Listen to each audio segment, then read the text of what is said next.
Olá, chegamos na terceira parte daquela que eu intitulei de segunda aula, aula 2, parte 3. Na ementa tá um pouquinho diferente, mas eu vou deixar tudo bonitinho, linkado, detalhado, então não tem problema, tá? Mas eu cometi esse equívoco. Bem, então para começar, né, hoje a gente vai falar de metabolismo autotrófico. O metabolismo autotrófico ele é conhecido principalmente em relação às plantas. Então, as plantas são os seres vivos que possuem metabolismo autotrófico e são conhecidas por isso. Porém, entretanto, todavia, não são os únicos seres vivos a fazerem isso. Bactérias também fazem, né? Então, a gente tem aí o metabolismo autotrófico, nesse caso está colocado vegetal, mas a gente vai chamar aqui de metabolismo autotrófico. E ele pode ser dividido tanto em bactéria quanto em plantas, ele pode ser dividido aí em primário e secundário. Então, o metabolismo primário, ele é o conjunto de processos metabólicos que desempenham uma função essencial. No vegetal, nesse caso, a gente está falando de bactérias, tais como a fotossíntese, o processo de respiração, e as bactérias, no caso, elas transportam solutos pela sua própria membrana plasmática e não por tecidos, como acontece nas plantas. Então, a gente vai detalhar um pouco mais para frente como ocorre esse processo, então eu vou deixar para falar daqui a pouco. E aí a gente tem o metabolismo secundário, que vai ser originado aí de compostos que não são comuns a todas as espécies. Então, por exemplo, os polihidroxalcanoatos, os conhecidos bioplásticos. Esse tipo de metabólito é um metabólito secundário e nem todas as bactérias são capazes de produzir. E a produção desse metabólito só vai acontecer em determinadas circunstâncias. Então, até mesmo as bactérias que são capazes de produzir polihidroxalcanoatos, elas o fazem em certas condições. Então, elas não saem produzindo polihidroxalcanoatos em qualquer circunstância. Então, essas circunstâncias elas vão ser estresse, limitação nutricional, excesso de luz, falta de luz, excesso de uma fonte de nutriente, falta de outra fonte de nutriente. Então, no geral, isso vai proporcionar o acúmulo de certos tipos de substâncias que a gente chama de metabólitos secundários, e esses metabólitos secundários eles vão desempenhar aí uma série de papéis para o ser vivo. Então aqui eu coloquei uma colinha pra gente. Os seres vivos, como eu falei na primeira aula, eles vão depender aí de dois fatores. Na verdade, três. Lembram? O primeiro é a fonte de carbono, que vem da alimentação. Desculpa. O segundo é a fonte de energia. E o terceiro são os cofatores. Então, que é o que a gente chama de poder redutor. Então, seres vivos, eles dependem de fonte de carbono, que vai dar origem aos precursores, fonte de energia e aos poderes redutores, os chamados cofatores. E aí, para poder obter a fonte de energia, esses seres vivos eles podem obter essa fonte de energia ou de fototropia, ou de quimiorganotrofia, ou de quimiolitotrofia, tá? Todas essas três vai dar origem à energia, ele vai ser transformado em energia, e a fototropia, ela depende do sol. Então, para poder ter esse processo, a bactéria ela precisa de clorofila ou de bacteriolofila. Enquanto que nos outros dois processos, que é a quimiorganotrofia e a quimiolitotrofia, não há necessidade de luz, que é o caso de bactérias que vivem em condições extremas. Então, revisando, né, a gente tem os substratos, que vai dar origem aí aos precursores, ou os monômeros.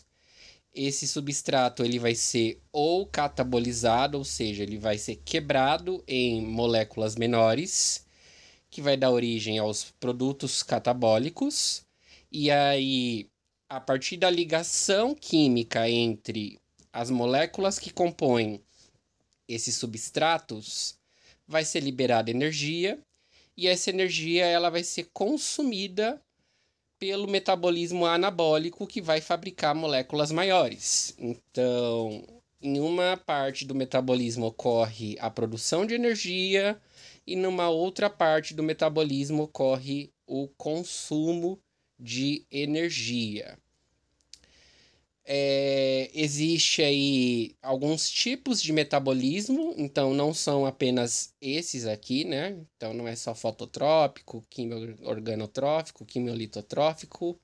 A gente tem os fotolito-autotróficos, a gente tem os foto-organo-heterotróficos, a gente tem o quimiolito-autotrófico e a gente tem o quimio-organo-heterotrófico. E a gente tem alguns representantes, alguns tipos de seres vivos que fazem esses tipos de metabolismo.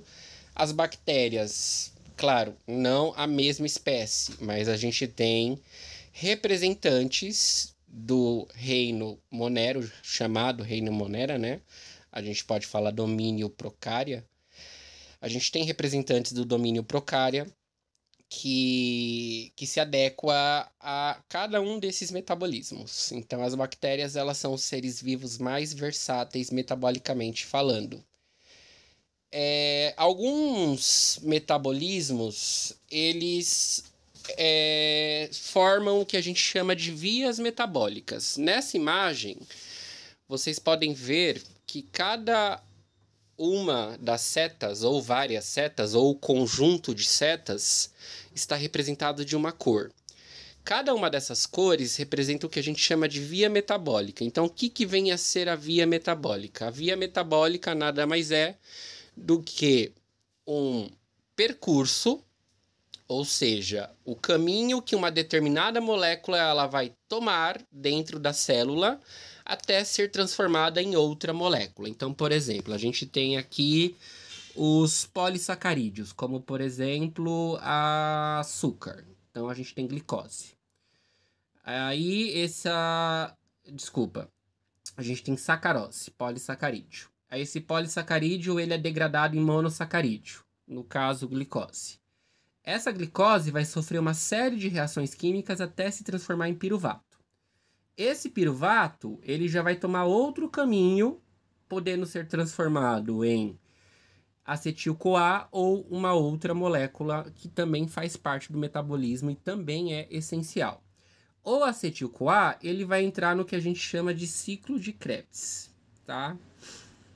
Então, os seres vivos, eles são classificados, no caso as bactérias, né? Essa alta gama aí de aquisição de energia, a gente tem esse tipo de classificação nas bactérias.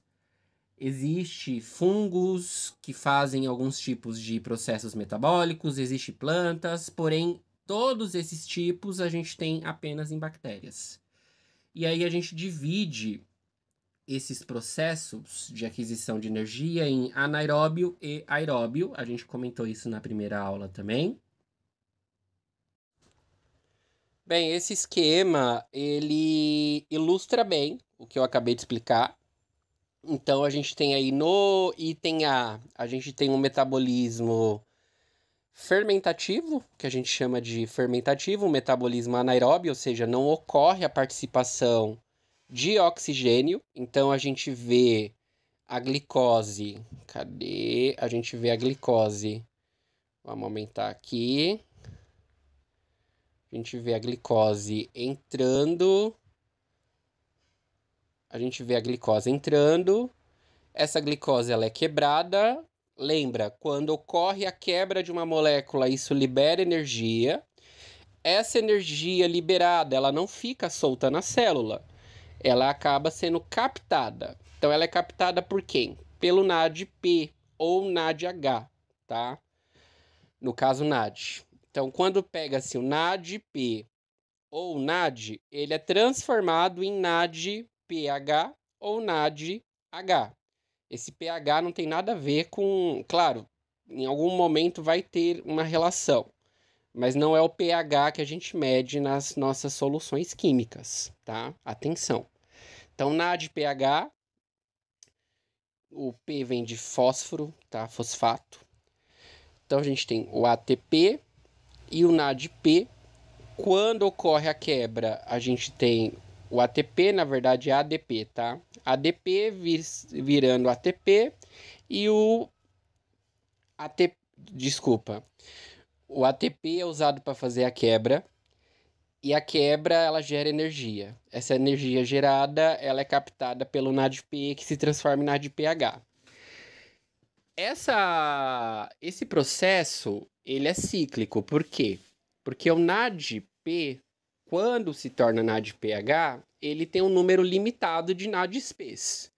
Então, imagina, é como se você tivesse 10 baterias, você carregasse as 10 e você não tem mais como carregar baterias, porque você já carregou todas. Então, o que você tem que fazer? Você tem que colocar essa carga em um suprimento maior, que é o que acontece. Então, a célula, ela vai descarregar a energia que está provisoriamente armazenada no NADPH em algum substrato. Nesse caso, no lactato, etanol, formiato, CO2, enfim. Agora a gente tem um outro modelo, que é a glicose, que é quebrada e ela se transforma em etanol e CO2 e ela, no caso, utiliza nitrito, né? Ela usa aí nitrito, nitrato, para poder fazer essa conversão do NADPH em ATP.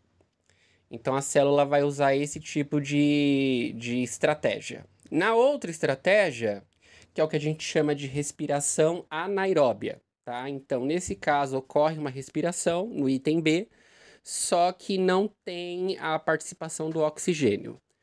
No item C, é o que nós, animais, fazemos, né? Então, glicose é quebrada, essa energia é armazenada provisoriamente no NADP e depois ela é descarregada com auxílio do oxigênio no ADP, que vai se tornar ATP, certo?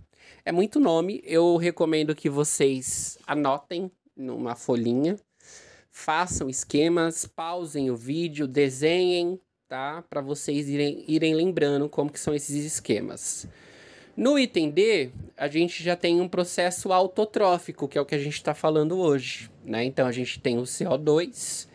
Esse CO2, ele vai passar por um ciclo que a gente chama de ciclo de Calvin-Benson. E ele vai usar o sulfidro, tá? O ácido sulfídrico, para poder fazer esse descarregamento de energia. Então, ele vai usar ele vai usar o ácido sulfídrico. E dali, desse ácido sulfídrico, ele vai obter energia e essa energia vai ser utilizada para a fabricação de glicose, porque aqui acontece o inverso, né? Ele pega uma molécula degradada e constrói uma molécula nova. No item E, a mesma coisa, a gente tem o CO2, só que nesse caso a gente tem o auxílio da luz. Então, não é apenas o sulfato, o sulfídrico, né? A gente tem também o auxílio da luz. E no item F, a gente só tem a luz trabalhando para esse processo acontecer. Bem, eu não sei se dá muito bem para enxergar o processo de fixação de carbono, que é o que a gente chama, né? Então, lembra, a glicose é um tipo de monômero, é uma molécula que é uma molécula quase que coringa para os seres vivos. Por quê? Porque dessa molécula de glicose sairão outras moléculas que são essenciais. Lembre-se dos precursores, que os seres vivos necessitam de 13 precursores.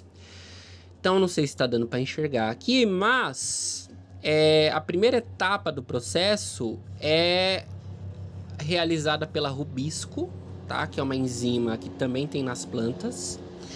E aí a rubisco, ela vai fazer o quê? Ela vai fixar moléculas de ribulose 1,5-bifosfato, tá? Em outras moléculas, em moléculas de 3-fosfoglicerato.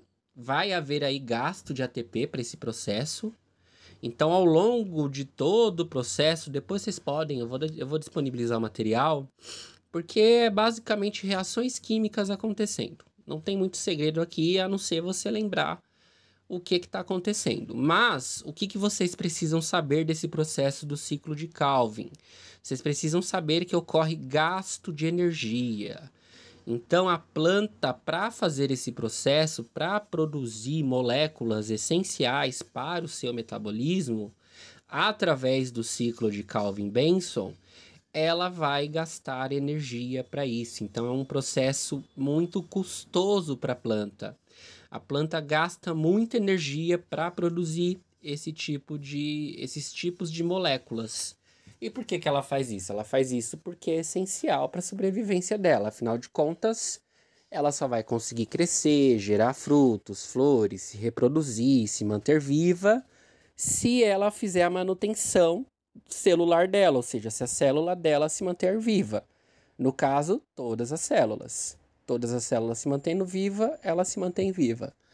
Então, por isso que ela gasta para poder colher os frutos, desculpa o trocadilho, mas para poder colher os frutos depois desse gasto, né? Porque ela vai gastar, porém ela vai se manter viva, ela vai crescer, ela vai gerar descendentes. Então, para ela é viável que isso aconteça.